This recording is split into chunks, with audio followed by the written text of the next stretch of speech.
Hello बच्चों, आज दूसरा अध्याय पढ़ते हैं। ठीक है, तो किताब निकालिए और मेरे साथ साथ पढ़िए और ध्यान से सुनिए। ये आपका दूसरा अध्याय है, मधुर भाषण, और ये एक निबंध है। तो इसमें क्या है देखते हैं। प्रस्तुत निबंध में मधुर वाणी या वाणी के माधुर्य का महत्व वर्णित है। भाषा मनुष्य को ईश्वर की अनुपम देन है। हमारी भाषा में मधुरता का जितना अधिक अंश होगा, हम उतने ही दूसरों के प्रिय पात्र बन सकते हैं। हमारी बोली में माधुर्य के साथ साथ शिष्टता भी होनी चाहिए। भाषा ही हमारी शिक्षा, दीक्षा, कुल की परंपरा और मर्यादा का परिचय देती है। प्रस्तुत निबंध विचारात्मक शैली में लिखा गया है। इसमें लेखक ने भाषा कौशल के विविध पक्षों पर बल दिया है। तो कहा भी गया है कि सत्यं ब्रूयात् प्रियं ब्रूयात् न ब्रूयात् अप्रिय सत्यम। मतलब यहाँ पे निबंध में यह लिखा गया है कि हम मधुर वाणी ही जो मनुष्य का उचित परिचय कराता है। ठीक है, अगर हम अच्छा बोलते हैं तो हम दूसरों के लिए प्रिय पात्र बन सकते हैं, उसका अपना बन सकते हैं। लेकिन अगर हम बुरा बोलेंगे तो कोई भी हमें पसंद नहीं करेंगे। हमारी भाषा ही हमारी शिक्षा, दीक्षा या फिर कुल की परंपरा की जो परिचय कराता है। ठीक है, तो इसलिए सच में कहा गया है कि सत्यं ब्रूयात् प्रियं ब्रूयात्। सच बोलिए, दूसरों को अच्छा लगे ऐसा बोलिए, लेकिन अप्रिय सत्य कभी मत बोलिए जो दूसरों के मन को ठेस पहुंचाए। ऐसे वाणी हम कभी नहीं बोलेंगे। तो चलिए विषय में क्या है देखते हैं। भाषा मनुष्य का विशेष अधिकार है। भाषा के कारण ही मनुष्य इतनी उन्नति कर सका है। जानवर हजारों वर्षों से जहाँ के तहाँ बने हुए हैं, किंतु मनुष्य उत्तरोत्तर उन्नति करता चला आया है। अन्य जानवरों की अपेक्षा मनुष्य भौतिक बल में न्यून होता हुआ भी अपनी बुद्धि और भाषा के सहारे सबसे अधिक सबल हो गया है। उसने पंच महाभूत को अपने वश में कर लिया है।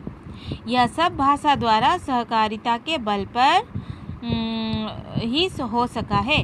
भाषा द्वारा हमारे ज्ञान और अनुभव की रक्षा होती है। तो बच्चों, मनुष्य आज पशुओं से ज़्यादा उन्नत क्यों है?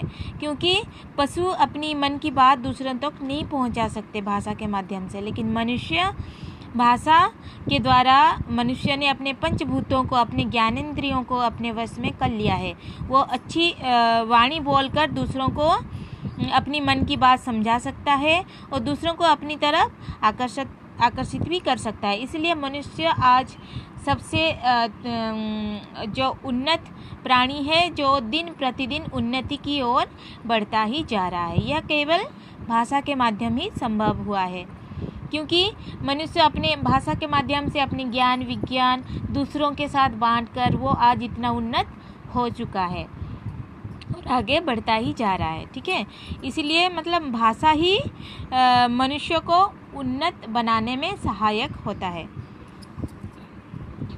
भाषा द्वारा मनुष्य की सामाजिकता कायम है, किंतु भाषा का दुरुपयोग ही उसे छिन्न भिन्न भी कर देता है।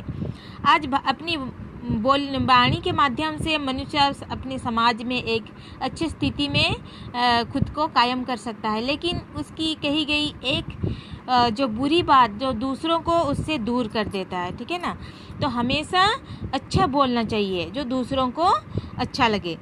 एक मधुर शब्द जो दो रूहों को मिला देता है, और एक ही कटु शब्द दो मित्रों के मन में वैमनस्य उत्पन्न कर देता है। मतलब एक छोटा सा शब्द, अच्छा सा शब्द दो रूहों को, दो आत्मा को मिला सकता है।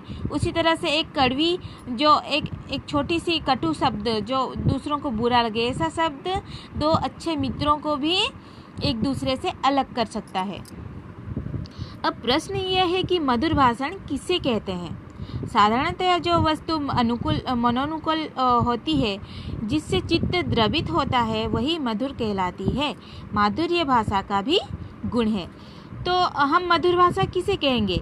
जिसे सुनकर ही दूसरों का मन आपकी तरफ आकर्षित हो उठे और जो आपको आपकी भाषा के द्वारा जो आपके प्रिय बन जाए। ऐसे ही मतलब ऐसी वाणी है जिसे हम मधुर भाषा बोल सकते हैं। वचनों का माधुर्य हृदय द्वार खोलने की कुंजी है। मतलब हम अपने वाणी से, अपने वचनों से, अपने बोलने की तरीके से हम दूसरे के मन तक पहुंच सकते हैं। वचनों का आकर्षण न्यूटन के गुरुत्वाकर्षण और चुंबक के आकर्षण से भी बढ़कर है। मतलब आपकी जो भाषा है वो चुंबक की शक्ति से भी ज़्यादा तेज है और न्यूटन के जो गुरुत्वाकर्षण शक्ति है उससे भी ज़्यादा तेज है आपकी बोलने की जो मधुर वाणी होती है। तभी तो तुलसीदास ने कहा है, कोयल काको देत है कागा कासो लेत, तुलसी मीठी वचन ते जग अपनो करी लेत। मतलब अपने वचन के माध्यम से हम दुनिया को अपने वश में कर सकते हैं। ठीक है,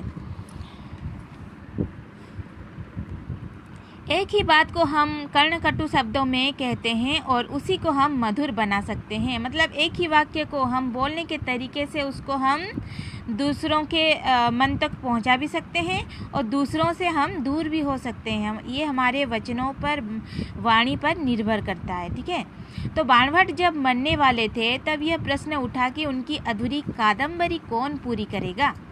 उन्होंने अपने दोनों लड़कों को बुलाया और उनसे पूछा कि सामने जो सूखा वृक्ष पड़ा है उसको तुम किस प्रकार अपनी भाषा में व्यक्त करोगे। बड़े लड़के ने कहा, शुष्कं काष्ठ तिष्ठत्यग्रे। दूसरे ने कहा, नीरस तरुवर विलसति परतः। बात एक ही थी, कहने में फर्क था। बाणभट्ट ने अपने छोटे लड़के को ही पुस्तक पूरी करने का भार सौंपा। तो बाणभट्ट एक प्रसिद्ध काव्य रचनाकार थे जो मरने से पहले अपने दोनों पुत्रों से चाहते थे कि वो उनकी जो अधूरी लिखी गई कादम्बरी जो काव्य है वो उनके पुत्र में से कोई एक पूरा करे। ठीक है, तो वो किसे चुनते। तो उन्होंने एक आगे जो एक सूखा पेड़ पड़ा हुआ था उसको देखकर एक काव्य रचना करने के लिए कहा दोनों पुत्रों से। तो बड़े पुत्र ने कहा कि शुष्कं काष्ठ तिष्ठत्यग्रे, तो मतलब सूखी लकड़ी सामने पड़ी है। तो दूसरे बेटे ने क्या कहा कि नीरस तरुवर विलसति परतः। मतलब जो नीरस रसहीन तरुवर पेड़ सामने पड़ा है। तो दोनों के बोलने में अंतर था। ठीक है, और दूसरा वाक्य ज़्यादा प्रभावशाली था, इसलिए बाणभट्ट ने अपने छोटे लड़के को ही पुस्तक पूरी करने की भार सौंपी। तो ऐसे ही बच्चों मतलब अपनी वाणी से हम किसी को भी अपने वश में कर सकते हैं। तो यहाँ तक आप अच्छे से पढ़िए, यहाँ तक पढ़िए। अगली वीडियो में हम आगे का पढ़ेंगे। तो ये विषय आप ध्यान से पढ़िए और एक एक वाक्य पर ध्यान दीजिए और ध्यान से पढ़िए और समझिए, उसके बाद हम आगे बढ़ेंगे। ठीक है, थैंक यू।